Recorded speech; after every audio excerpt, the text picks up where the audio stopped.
لوگوں کو گائیڈ کرتا ہے کہ کیسے زندگی گزاری جائے۔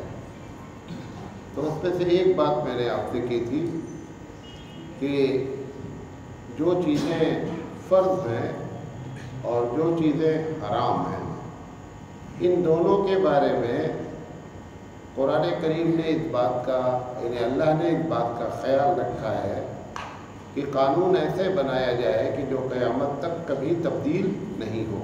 اس پر ہم نے آپ سے بات کی۔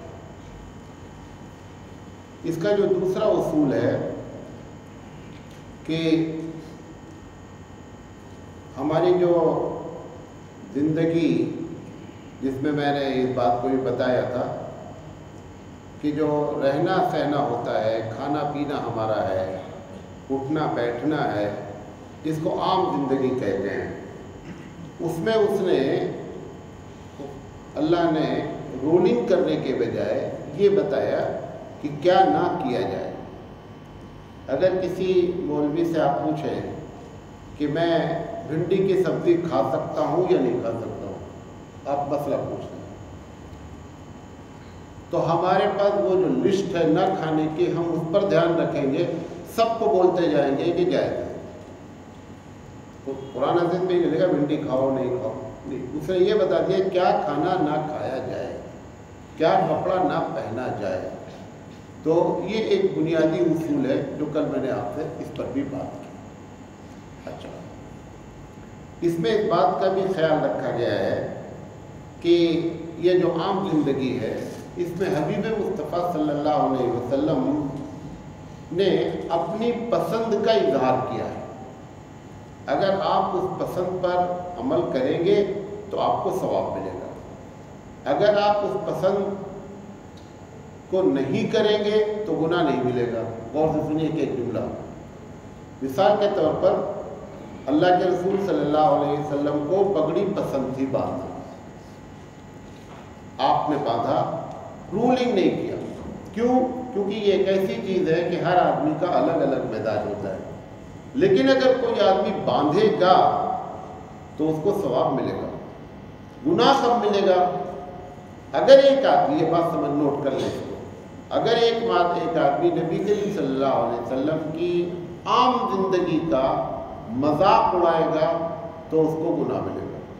آپ پگڑی نہ باندھیں، کوئی مسئلہ نہیں، لیکن پگڑی دیکھ کر پگڑی کی انسلٹ کرنا، یا یہ کہ اس کو بیکورڈ جاننا، ایک آدمی پیجامہ ٹخنے سے اوپر باندھے ہوئے، آپ اس کو دیکھ کر کے اپنے طور پر اندر سے نیچا جان رہے ہیں، چھوٹا جان رہے ہیں، انسلٹ کر رہے ہیں، تو آپ کو ہر حال میں گناہ ملے گا، اور یہ بھی ہو سکتا ہے کہ کفر میں داخل ہو جائے، یہ بھی ہو سکتا ہے۔ تو تمام عام چیزوں میں اللہ کے رسول صلی اللہ علیہ وسلم نے اپنی پسند کا اظہار کر دیا ہے، اور کیا اس لیے ہے کہ تاکہ آپ وہ کر کے ثواب کما لیں، اس وجہ سے پسند کا اظہار کر دیا گیا ہے۔ اب دوسری چیز، جس چیز میں یہاں سے بات کر رہے ہیں، جس چیز میں انسان مزاجن، کیونکہ انسان مزاجن سہولت پسند ہے، ہر آدمی اپنی سہولت کی بات چاہتا ہے، سہولت کی بات کرتا ہے، یا انسان مزاجن مفاد پرست ہے۔ جہاں پر سہولت اور مفاد آئے گا وہاں پر اللہ تعالیٰ نے قانون بنا دیا ہے تاکہ سہولت اور مفاد کی بنیاد پر دوسرے کا نقصان نہ ہونے پائے۔ مثال کے طور پر ابا کا انتقال ہوا، اس کے ایک لڑکی اور ایک لڑکا ہے، 3 روپے چھوڑ کر ابا مرے ہیں، تو 2 روپیہ چلا جائے گا بیٹے کو اور 1 روپیہ چلا جائے گا بیٹی کو۔ اگر یہ قانون نہ بنایا جائے گا اور ہم کو ہمارے اس پر چھوڑا جائے گا تو لڑکیاں کیا بولیں گی کہ نہیں، ایسا نہیں ہونا چاہیے، ابا چھوڑ کر مرے 3 روپیہ تو 1.5 روپیہ ہونا چاہیے بیٹے کا اور 1.5 روپیہ ہونا چاہیے بیٹی کا، کیونکہ مفاد پرستی کی بنیاد پر وہ قانون پر عمل کریں گے۔ لہذا جہاں مفاد پرستی آئے گی وہاں پہ، مثال کے طور پر طلاق کا مسئلہ ہے، اب طلاق کا حق جو دیا اللہ تعالیٰ نے کس کو دیا؟ مرد کو دیا. طلاق کا حق عورت کو نہیں دیا. اگر یہ کہا جائے کہ نہیں ٹھیک ہے آپ دونوں اپنے طور پر جو سمجھ لیں، تو نتیجہ اس کا یہ نکلے گا کہ عورت بھی کہے گی میں بھی طلاق دوں گی اور مرد کہے گا میں بھی طلاق دوں گا. چونکہ اس کا نقصان ہونا ہے لہذا اللہ تعالیٰ نے آپ کے ہمارے مزاج پہ نہیں چھوڑا، بلکہ قانون بنایا کہ مرد ہی طلاق دے گا، عورت طلاق نہیں دے سکتی. عورتوں کو بڑا اعتراض ہے. بہت سے لوگوں نے، جن لوگوں نے قرآن کو نہیں چھوڑ دیا، جیسے یورپین کنٹریز ہے یا بھارت بھی اس میں شامل ہونے جا رہا ہے کہ عورت بھی طلاق دے سکتی ہے، مرد بھی طلاق دے سکتا ہے. پوری دنیا میں آپ کو ایک ڈاٹا بتا رہا ہوں، مرد جو طلاق دیتے ہیں پوری دنیا میں وہ 5% کے اندر ہے. یورپ نے جب سے یہ قانون بنایا کہ عورت بھی طلاق دے سکتی ہے تو 49% طلاق ہوتی ہے. کتنی؟ ہر دوسری عورت مطلقہ ہے. اب سوال یہ کہ 5%، اے بھائی ہلو،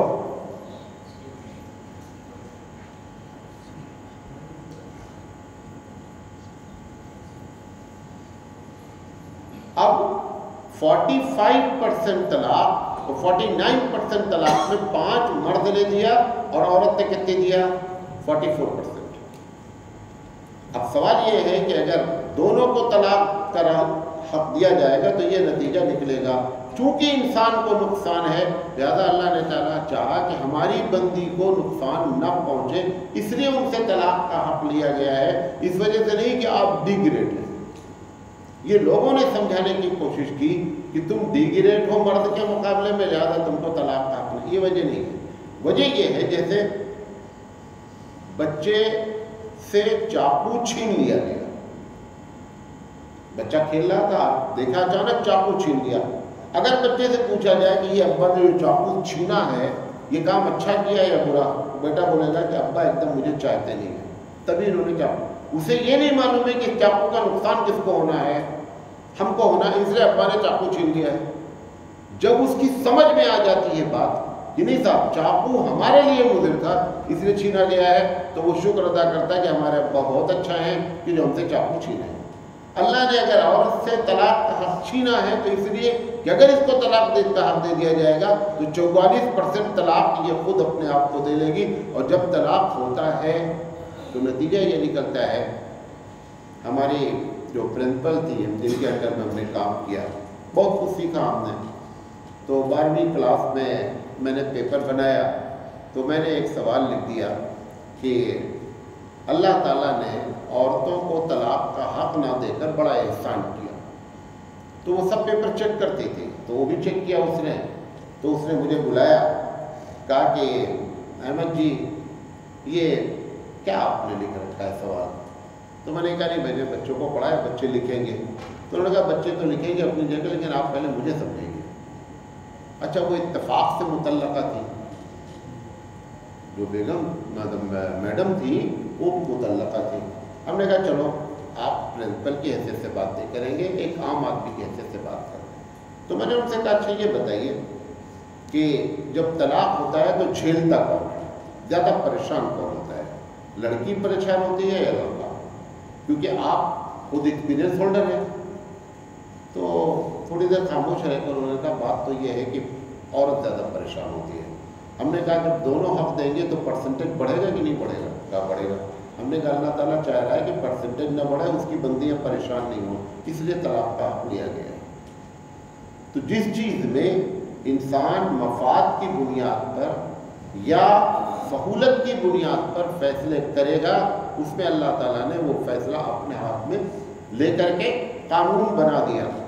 آپ کو معلوم ہے خرید و فروخت، تجارت، ان سب کے اصول بنے ہوئے قانون ہے. لوگ کیا کہتے ہیں کہ بھئی آپ لوگ روزہ نماز کریں، آپ اس سے کیا مطلب ہے کہ کیا بیچا جائے کیا نہیں بیچا جائے، کیسے بیچا جائے؟ وجہ کیا ہے؟ وجہ بنیادی یہ ہے، یہ تیسری پالیسی بتا رہا ہوں. وجہ بنیادی یہ ہے کہ اسلام کے ہر قانون کی جڑ میں اس بات کو خیال رکھا گیا ہے کہ کیسے دنیا میں شانتی برقرار رہے. مثال دیتا ہوں، اسلامی قانون یہ ہے کہ آپ کسی چیز کی تجارت کرتے ہیں، مثال کے طور پر موبائل کی تجارت کرتے ہیں، میں آپ کے پاس آیا کہ مجھے 40 پیس 50 پیس چاہیے آج، آپ نے کہا کوئی بات نہیں مولانا صاحب، آپ 5 بجے آ کر کے لے لیجیے۔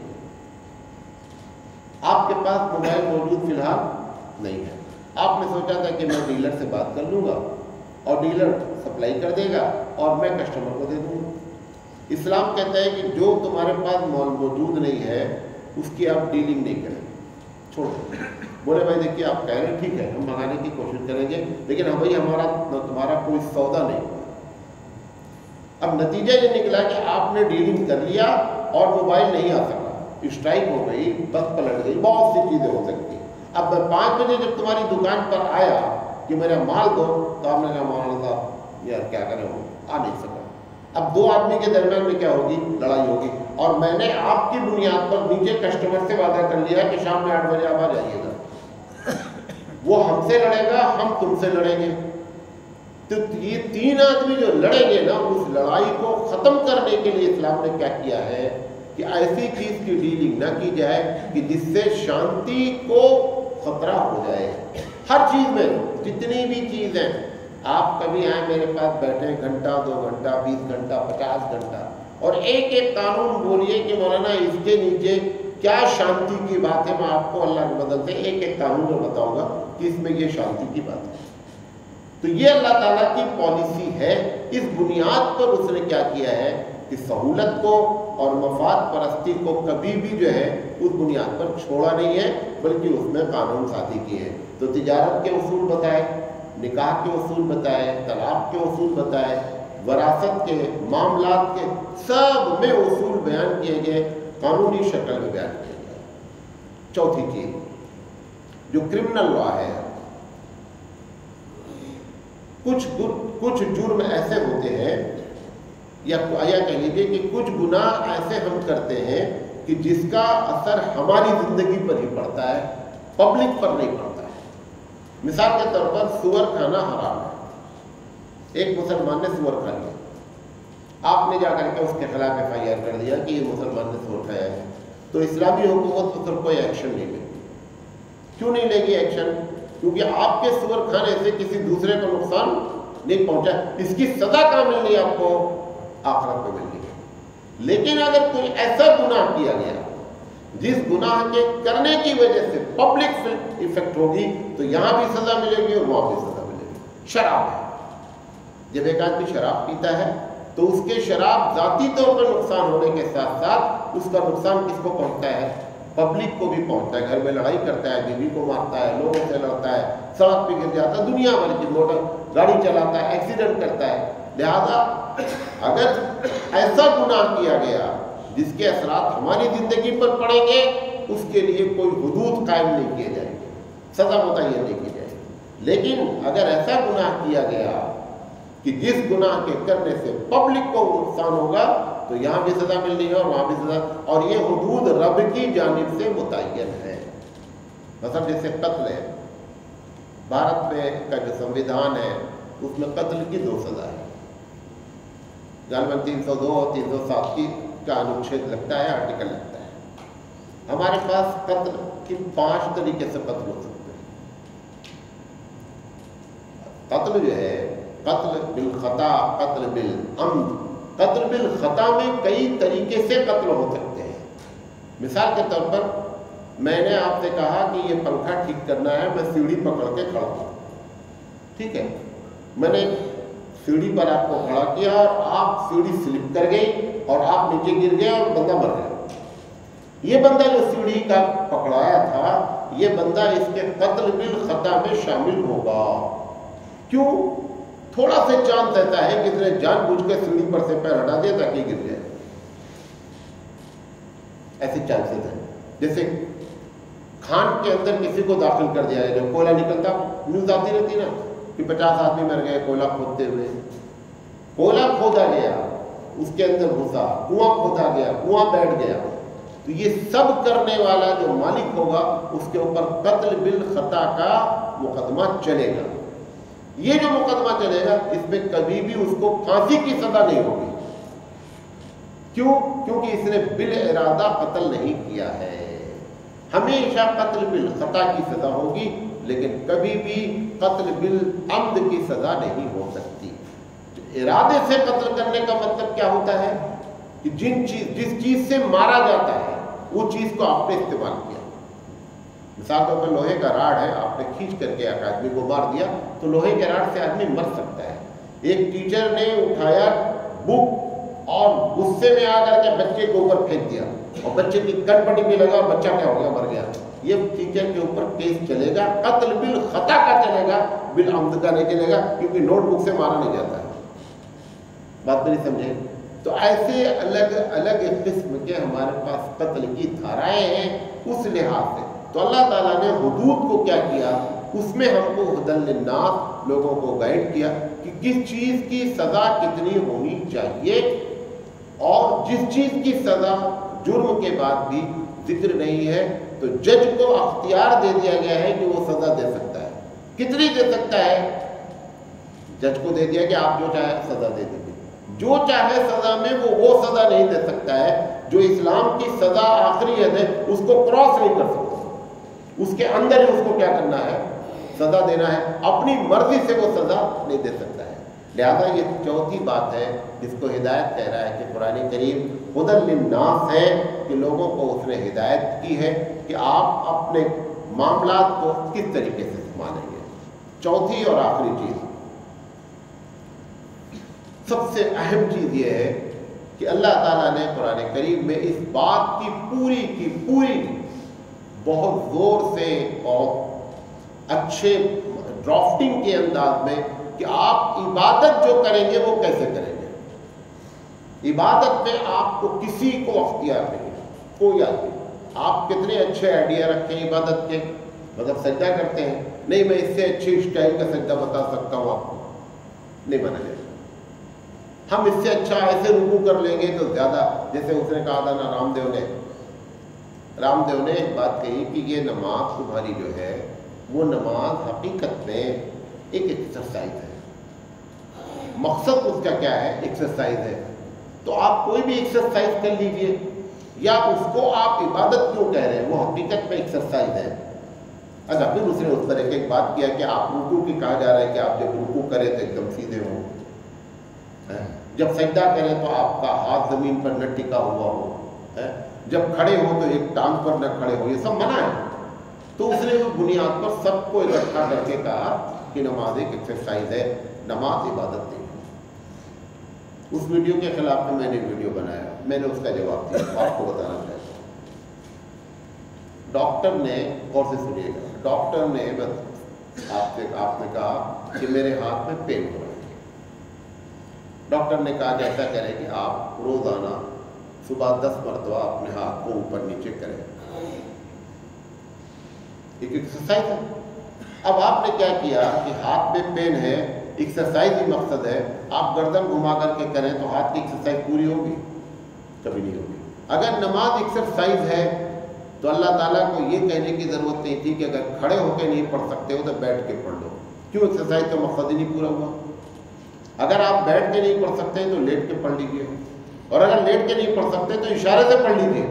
یہ جو آپشن دیا جا رہا ہے، ڈاکٹر یہ آپشن نہیں دے سکتا کہ آپ کے ہاتھ میں پرابلم ہے تو آپ ایسا کریں کہ اپنی ٹانگ بھی ہلا لیں گے تو بھی بات چل جائے گی، نہیں چلے گی، کیونکہ وہ ایکسرسائز ہے اور وہ ایگزیکٹ ایکسرسائز ہوگی، تبھی جا کر کے ہاتھ کی پرابلم کیا ہوگی؟ دور ہوگی۔